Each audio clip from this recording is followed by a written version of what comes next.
Welcome to the Grad School Femme Touring Podcast. This is Doctora Yvette Martinez Vu, and I will be serving as your femtor, providing you with tips and tricks and everything else you need to know to get into graduate school.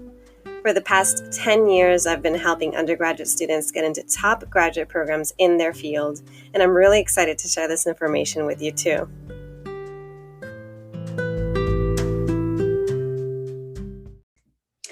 Welcome, everyone. I am really happy today. We have a really awesome guest speaker. Her name is Emeline Beltran, and she's going to be talking to us on the topic of being a grad student with a disability. And like I do with every guest speaker, I'm going to go ahead and get started by reading her bio. Emeline Beltran is a second-year graduate student at California State University, Los Angeles, in pursuit of her Master of Arts in Communication Studies.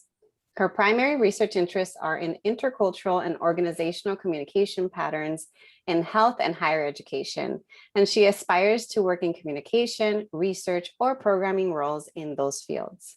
She has worked with and conducted research on many diverse populations, including undocumented college students, K through 16 students with disabilities, and pediatric cancer families. Her experiences as a survivor of leukemia, which resulted into a permanent visual impairment, was a prefigure to her current educational and career goals. Welcome so much, Emeline. Hi, it's great to be here. Yes, it's so nice to have you on. So I just want to kind of be honest with the audience, open and upfront. This is take 2. We had a little bit of some internet issues. So we're trying this out again, and hopefully this will be an even better conversation.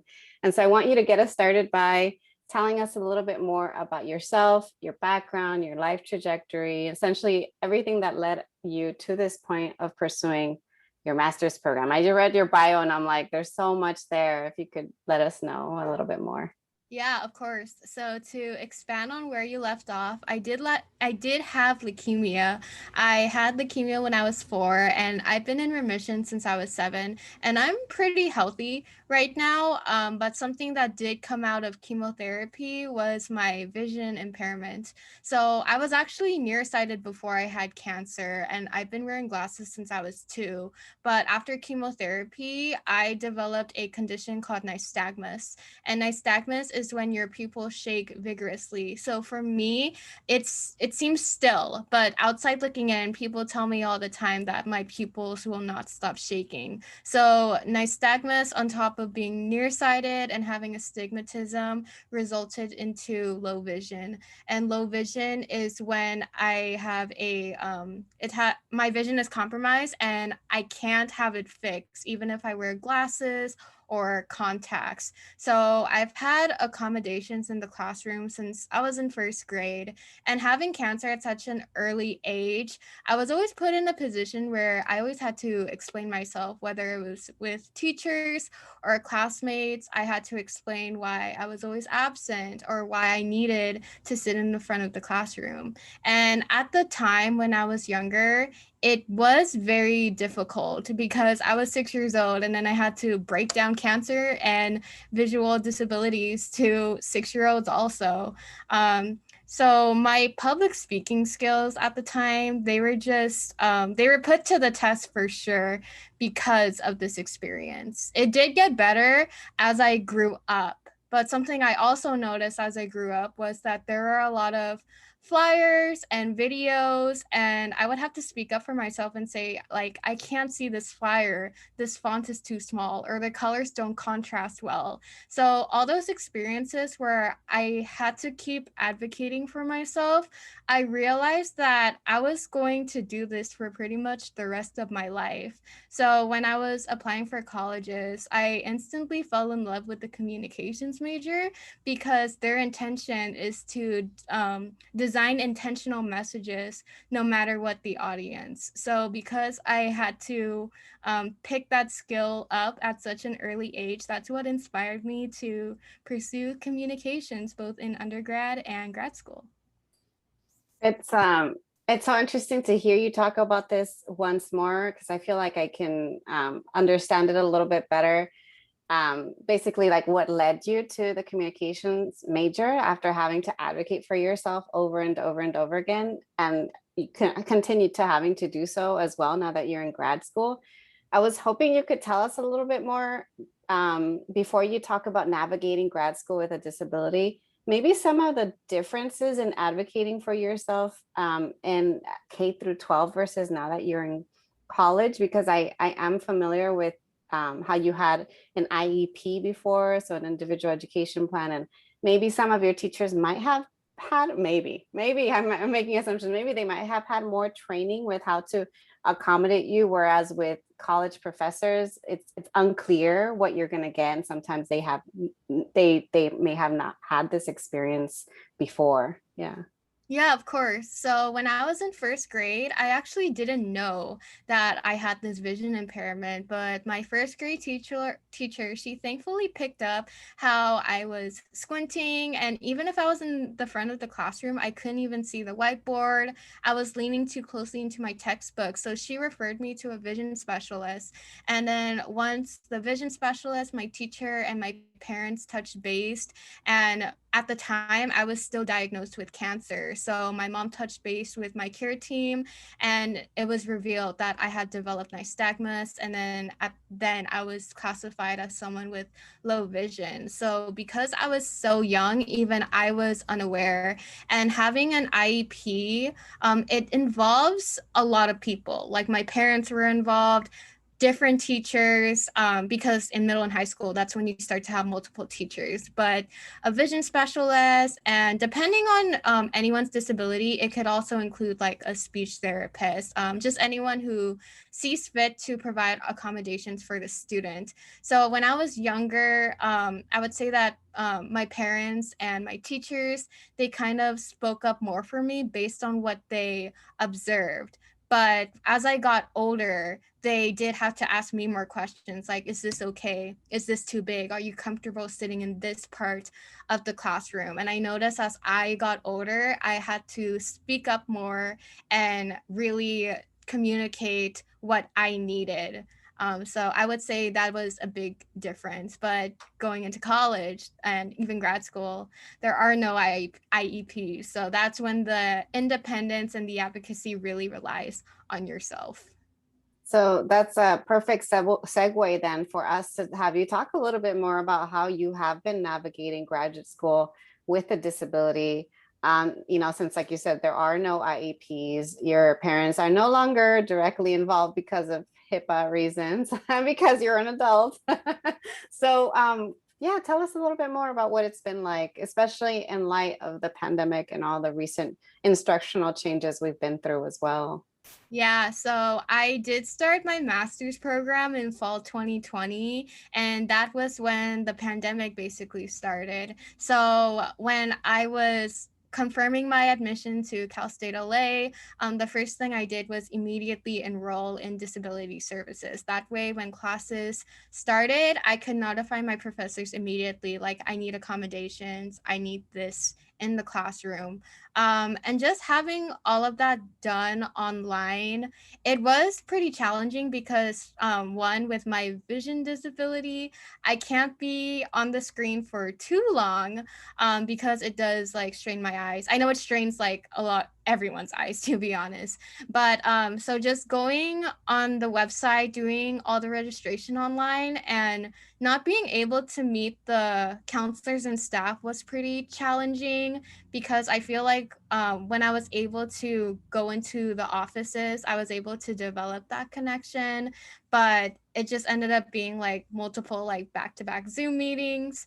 And that was pretty difficult, and it actually tested my independence more, because this was new to me too. I had to tell my professors like, hey, typically if I were in the classroom, I would require sitting in front of the class and having large print textbook. But because we're on Zoom, I had to be honest, I don't know what I need right now until something comes up. And along the school year, there were multiple things that came up where I had to notify my professors and say, this is too small. And one of those things was when people shared their screen on Zoom, I would realize like, oh, this text is way too small. I cannot see this. Like, can you email that to me instead? So just everyone was learning as they went, both me and my professors. So that's how my like first year of grad school went, with my accommodations. Wow, that's quite a year to start grad school, fall 2020. And then, you mentioned that you weren't able to meet with people in person like you were used to before. And then on top of that, having that, not being able to be on the screen for too long, I can empathize to the extent that I actually, if I'm on Zoom for too long, not only does it strain my eyes like everybody else, I have chronic dry eyes, so it definitely strains me, but I'm very susceptible to migraines. And so being on the screen for too long actually can induce a very bad migraine. So I can only imagine if that's like the only method of communicating with folks aside from emailing is, and all of those methods require a screen, just how much it tested you. And like you said, your independence. I'm wondering though, on the other end of things, so it's like you've been doing so much for yourself, or advocating for yourself, communicating your needs. It shouldn't just be all about you. What can other people do? So my next question is, what can non-disabled folks do? What can folks who work with students who have, who may have different, a varied, there's so many different types of disabilities, but what can non-disabled folks do to better support disabled individuals and students? Yeah. So just speaking for myself, it does mean a lot when someone who is not disabled kind of steps in and says that they want to learn more and they do want to support. So I would just say, just ask all the questions you have. And at least for me, I am very open to asking them.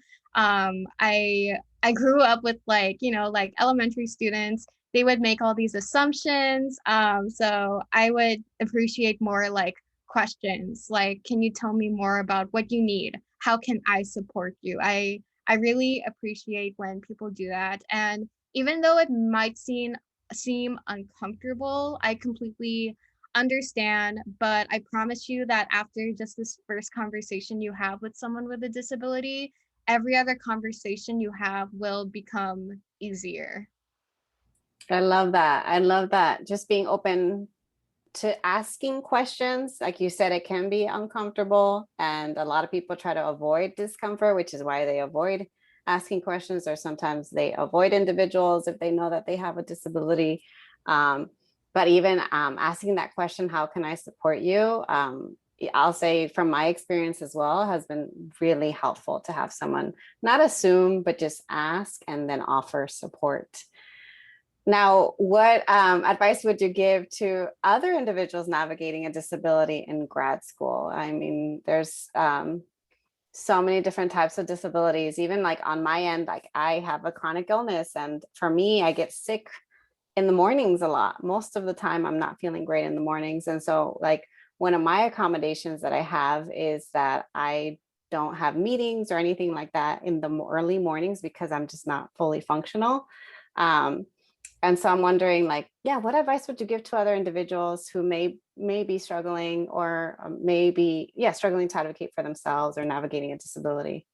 Yeah, of course. So, as kind of cheesy as it sounds, like those with disabilities, just do what works for you. Don't take others into consideration to like an extent. For my example, similar to yours, like I have to be very conscious of how long I have screen time. So if I know I have meetings, if I have classes, I block those out, and I have to make sure that I also fit in time to do my readings and do my assignments. So that would involve me often starting papers about a month before it's due, just because I know I would have more meetings at the end of the month.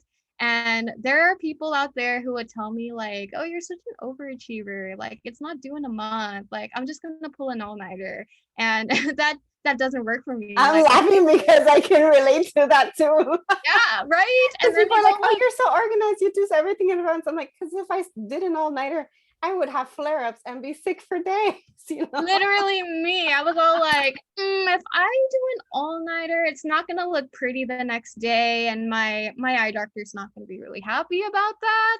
So like I had to do what works for me. So if Exactly. somebody tells you otherwise, like, oh well, I'm gonna pull an all-nighter and I'm gonna do great, I'm just like, good for you. So just set your own boundaries and be very like mindful of like how you schedule that best accommodates your disability too, and also communicate that with your professors, because if you communicate to your professors, it makes them more aware of how they can present the material in a way where everyone can understand, and it will make them a better professor, because whether or not you have a documented disability, everybody learns differently, period. So just knowing yourself and then being open with your professors. And in terms of registering with the disabilities office at your university, know that the office can provide more than just accommodations. They can help you with financial aid or connect you into your desired career path. So just really build those connections within the disabilities office, and just seeing what more they can offer aside from accommodations, because they are here to support you as a student, and learning doesn't just happen in the classroom. That's not your entire university experience. You know, it's interesting that you mentioned that because I think there is that misconception that you go to the disability services office and you're only there for accommodations and that's it. And there's also that misconception that, oh, like only, you know, certain individuals can go and get accommodations, whereas like there's a whole wide range of things that you could get accommodations for based on the way that you learn, based on your abilities, based on whether or not you have, you know, mobility aids or anything like that. So I'm really glad that you mentioned. Can you expand a little bit more, maybe say some of the things that you know, like from your experience, like that you've been able to access in terms of resources? Yeah, of course. So when I was in community college, because I did start there before going to Cal State Fullerton, I was under the impression that I was just there for accommodations, because that's how it felt like in K through 12. Like I only had my IEP for my classroom accommodations. But once I transferred to Cal State Fullerton, I had an orientation with the disabilities office, and they were just promoting all these programs like, oh, we have a mentorship program, we have not financial aid, but they said like, oh, if you enroll with the Department of Rehab, they can help you with paying for tuition. They had a workability program where they can refer you to a career specialist, and those career specialists help students with disabilities find a job. So once I transferred to Fullerton, I felt kind of like a weight off my shoulder, because I was being supported beyond the classroom, because I did have that kind of nervousness where when I graduate, like what's next? Because I'm still going to have that disability even though I'm not in a classroom. I have it with me in my job, in my home life, and they provided a lot for me. Even when I graduated college, they referred me to this transportation program, because one of the things I'm unable to do because of my disability is drive. So they referred me to a program that covers they provide free transportation for those with a documented disability. So that has been extremely helpful. So yeah, just build those connections and ask what more they have, because they will have resources for you based on your needs. That's really helpful. And you're right. Near the end, you mentioned like it can be nerve-wracking or anxiety inducing just to think about, okay, well, I'm used to navigating school, you know, K through 12. And now I'm learning how to navigate graduate school. But then there's this whole world outside of that that it's like, oh, okay, well, what am I going to do after I graduate? How am I still going to be able to make sure that I have the same type of accommodations, or that I'm able to get my needs met after that in whatever job or whatever post-graduation endeavor, you know, is next for you. And you also have a home life and a social life and all these things. So I'm glad that you're mentioning that. It's like important to tap into the resources and the networks while you have them, because then that will help you kind of navigate the next thing. I want to go into another question, because you're talking about accessing resources and going to the disability services office, but not everybody chooses to disclose that they have a disability. So I've had this question asked to me on more than one occasion, where someone maybe is navigating an invisible disability, and they're wondering, I'm being asked in my graduate school applications if I have a disability, should I disclose? Because they're worried that maybe they'll get discriminated against, or maybe they'll get treated differently in a negative way. What's your take? And I'll tell you that I usually say, like, it's a personal decision. It's completely up to you. But I tend to lean on the side of, you might as well disclose. That way you have access to whatever it is that you need. That way you can better advocate for yourself. And also, it's completely illegal to discriminate. So, like, that shouldn't be happening anyway. And if someone is not treating you well, then maybe that's not the place you want to go to. But that's my take. So I'm curious what your take on it is. I completely agree. And something that I like to tell other people is that their reaction is not your fault. So I am definitely more on the side of, like, yes, disclose them. And their reaction is just going to reflect on them. It does not reflect on you at all. But I also understand that it takes some time to kind of get on terms and to actually have those words, like, come out of your mouth or on your paper, like, hi, I have a disability. I totally understand that's challenging.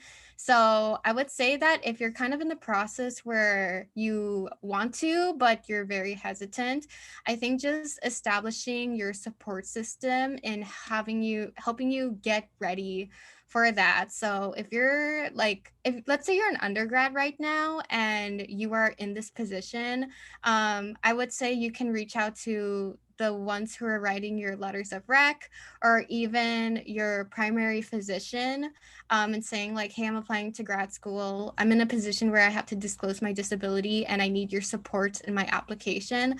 I think that can really strengthen just the way that you approach yourself in your application.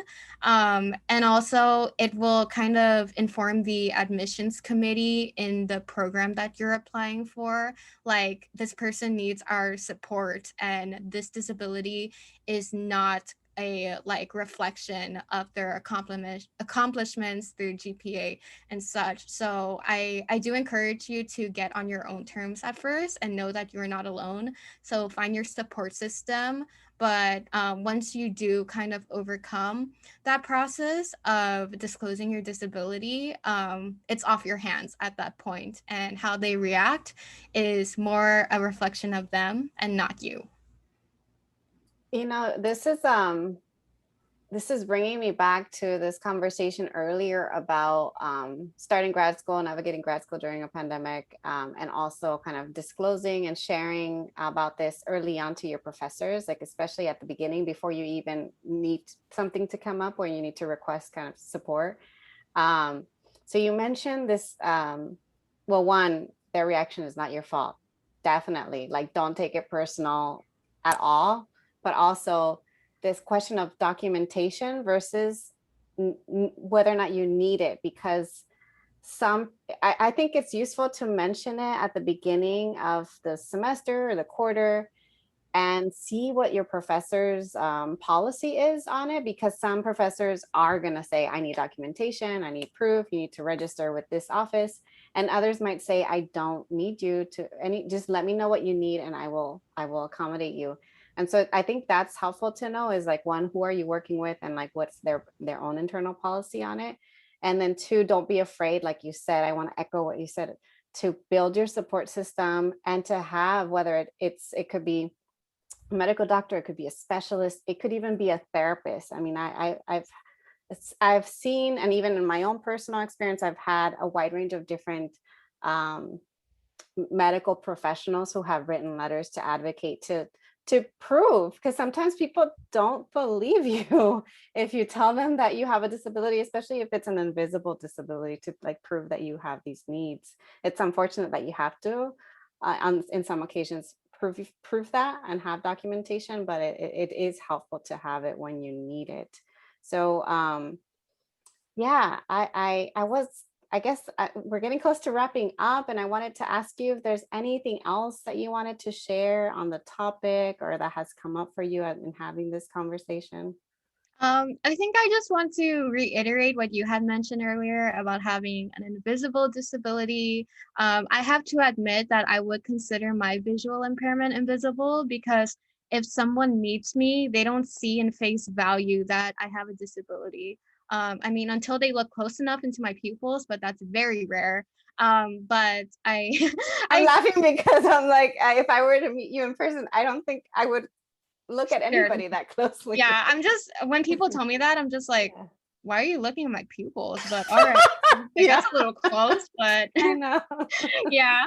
But yeah, I've had people tell me like, oh, but I've never been evaluated, or I've never been officially diagnosed for certain conditions like ADHD. But I noticed that when this happens, I feel this way.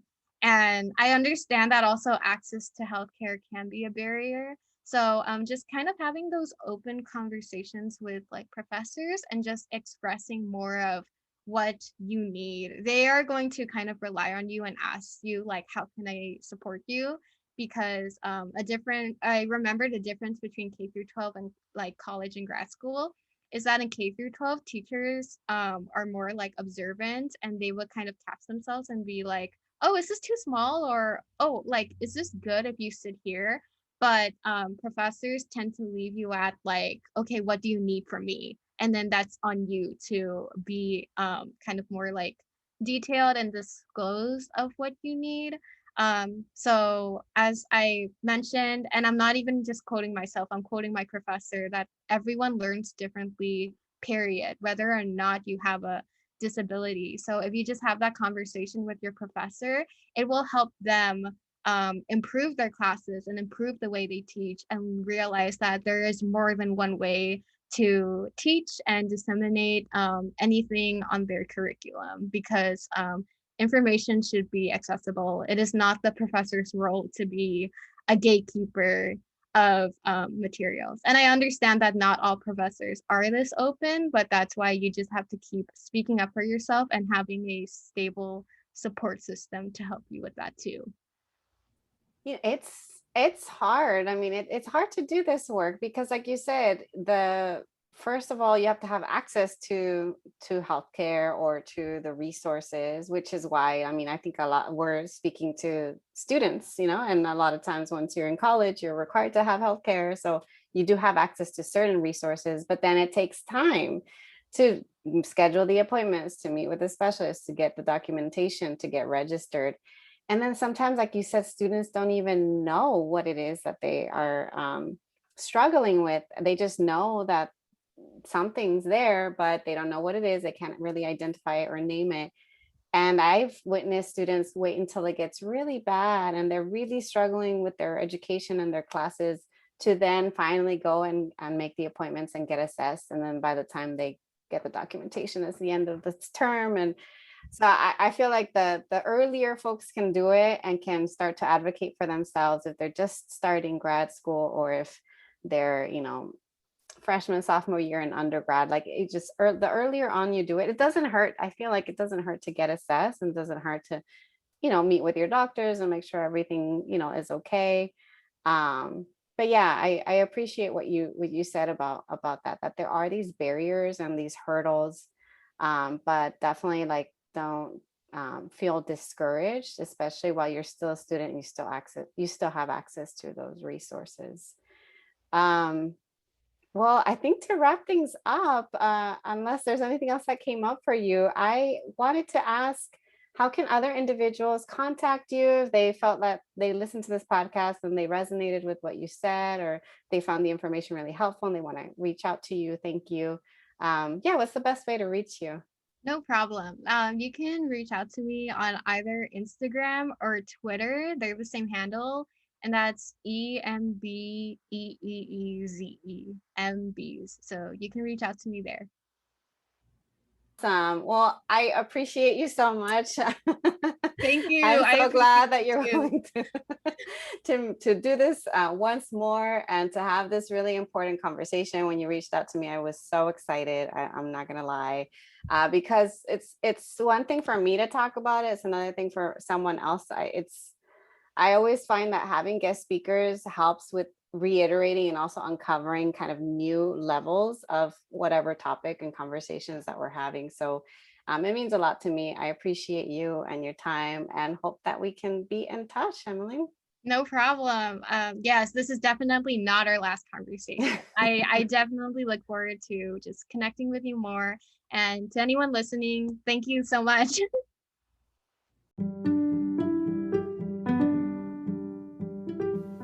Thanks so much for joining me in the Grad School Femtoring podcast.